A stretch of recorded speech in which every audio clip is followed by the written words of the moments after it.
پاکستانی جو ہوتے ہیں وہ اس طرح ہوتے ہیں، وہ اپنے آزاد دیتے ہیں پاکستان کے لیے. میری آرمی ابھی بھی بلائے، میں ابھی بھی جانے کے لیے تیار، ان کٹی ہوئی ٹانگوں کے ساتھ. یہ جو آزادی مناتے ہیں کہ ہم آزاد ہیں، کس کے سر پہ؟ اس آرمی کے سر پہ. دشمن میں اتنی ہمت ہی نہیں ہے جب تک پاکستان آرمی ہے. اور میرے پاس ابھی اللہ کی ذات نے اتنا جذبہ دیا ہوا ہے، ابھی مجھے کال کرے آرمی تو میں جانے کے لیے تیار ہوں. السلام علیکم ناظرین، میں ہوں آصف جٹ. امید ہے کہ اپنے اپنے گھروں میں آپ جشن آزادی منا رہے ہوں گے، لیکن اس آزادی کی قیمت کیا ہے؟ یہ کہانی میں آپ کو ایک سناتا ہوں. یہ حوالدار سجاد حیدر صاحب کی کہانی ہے. سن 2009 میں افواج پاکستان میں رہتے ہوئے وطن عزیز کے لیے انہوں نے اپنی دونوں ٹانگیں قربان کر دی.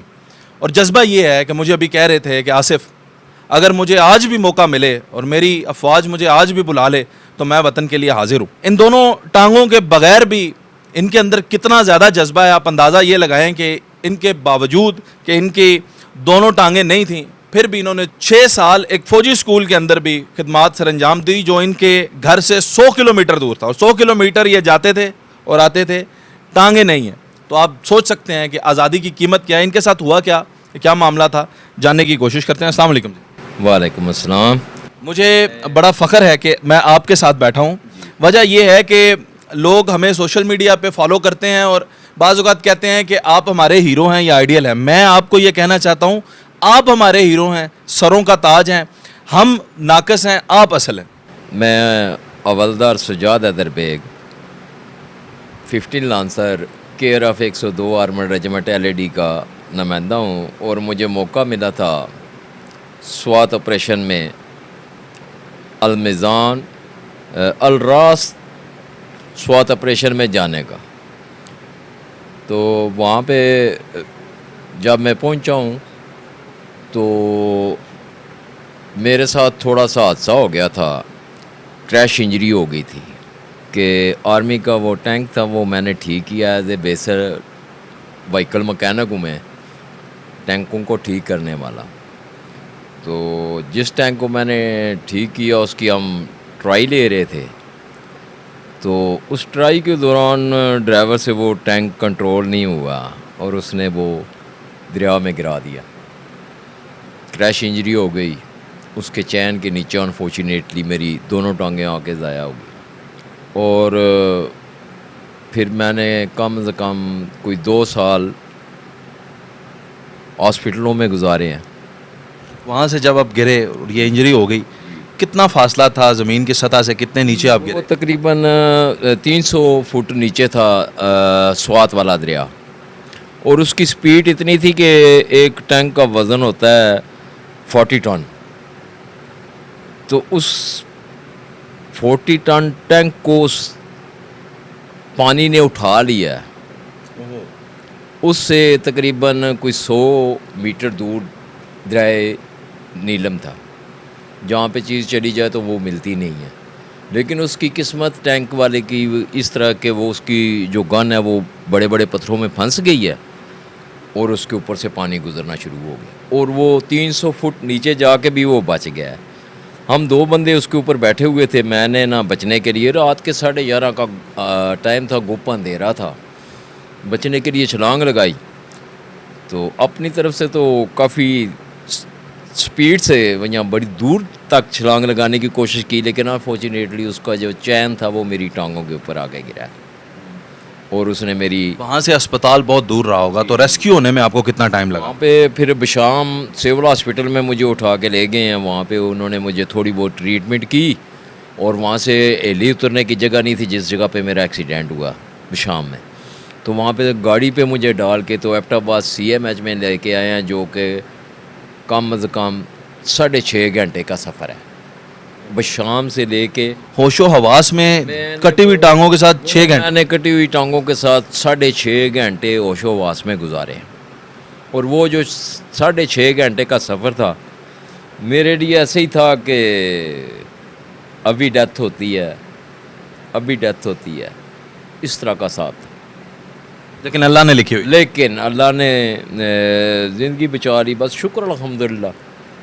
تو پھر تقریباً 2 سال ٹریٹمنٹ ہوتا رہا میرا. اور مجھے آرمی نے ایک بندہ بھی دیا ہوا تھا ساتھ اس ٹریٹمنٹ کے دوران. اور اس کے بعد ایک ادارہ ہے ہمارا AFIRM، وہاں پہ یہ مصنوعی لمز لگتے ہیں، تو انہوں نے مجھے یہ لمز لگائے، تقریباً اس میں میرا 6 ماہ لگ گئے اس کے لگانے میں، پریکٹس کرنے میں، سب کچھ ٹھیک ہونے میں، اور شکر الحمدللہ اب اس کے یہ لمز لگنے سے میں ابھی تھوڑی بہت ٹریول کر سکتا ہوں۔ پھر یہ 2 ٹانگیں تو آپ نے گوا دی، جی، اب یہ جذبہ کدھر سے لے کر آتے ہیں کہ آج بھی ضرورت ہو تو میں حاضر؟ میرے پاس اللہ کی ذات نے اتنی ہمت اور طاقت دی ہے کہ مجھے کہ میری آرمی ابھی بھی بلائے، میں ابھی بھی جانے کے لیے تیار، ان کٹی ہوئی ٹانگوں کے ساتھ، اس ملک کی خاطر۔ اور یہ جو آزادی، یہ ہمیں آزادی کس طرح حاصل ہوئی ہے؟ قربانیوں سے۔ پہلے بندوں نے قربانیاں دیں، اس کے بعد جب پاکستان کھڑا ہو گیا تو پاکستان کی حفاظت کے لیے پاکستان آرمی بنی، اس نے پاکستان کی حفاظت کی۔ یہ جو آزادی مناتے ہیں کہ ہم آزاد ہیں، کس کے سر پہ؟ اس آرمی کے سر پہ۔ کیوں؟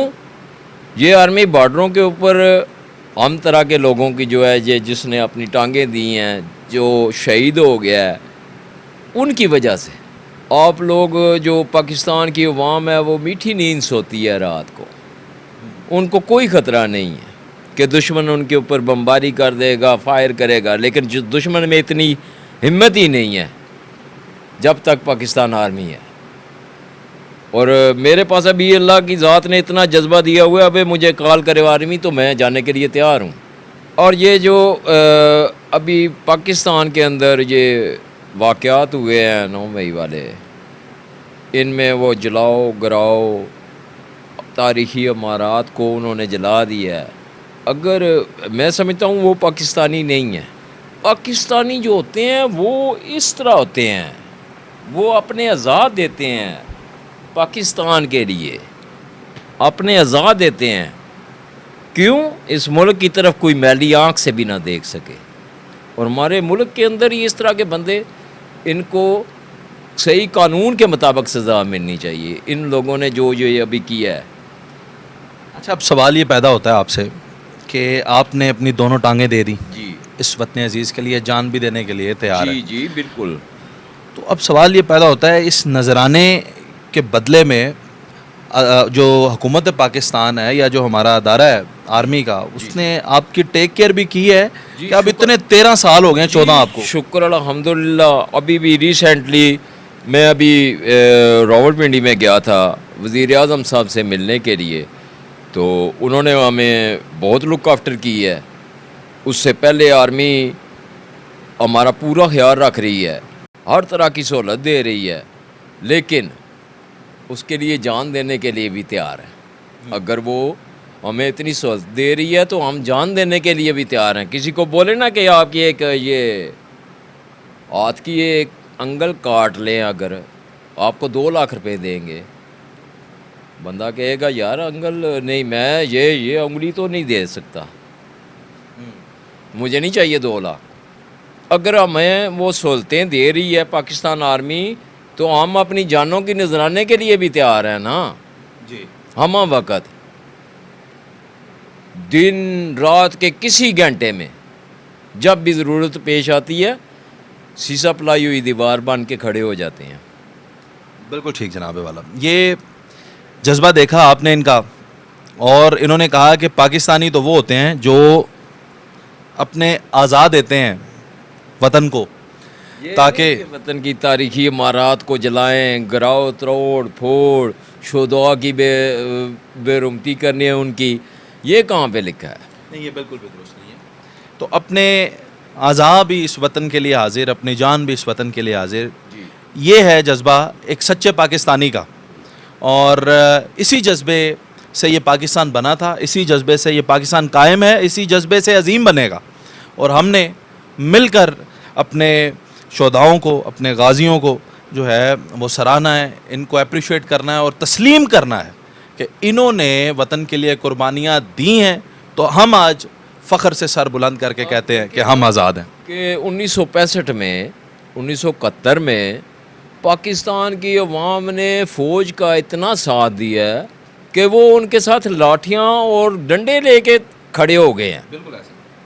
تو یہ کون سے عوام ہیں جو پاکستان کی وہ امارات کو جلا رہے ہیں, گراؤ توڑ پھوڑ کر رہے ہیں, تاریخی چیزوں کو ضائع کر رہے ہیں؟ اس وقت کے وہ سول عوام کہاں چلے گئے ہیں ابھی, جو پاکستان آرمی کے ساتھ کہتے تھے ہم ڈنڈے لے کے آپ کے ساتھ جائیں گے؟ نہیں جی, وقت دور نہیں ہے. انشاءاللہ پاکستان کا ہر ادارہ اور عوام انشاءاللہ یونائٹ ہوں گے دوبارہ, اور یہ اس میں کوئی دور اندیشی بھی نہیں ہے, یہ قریب ہے, مستقبل قریب کے اندر انشاءاللہ پاکستان کا ہر ادارہ اور عوام انشاءاللہ ایک پیج پر ہوں گے, اور یہ ملک انشاءاللہ بہت ترقی کرے گا. اپنا بہت سارا خیال رکھیں جی. پاکستان زندہ باد.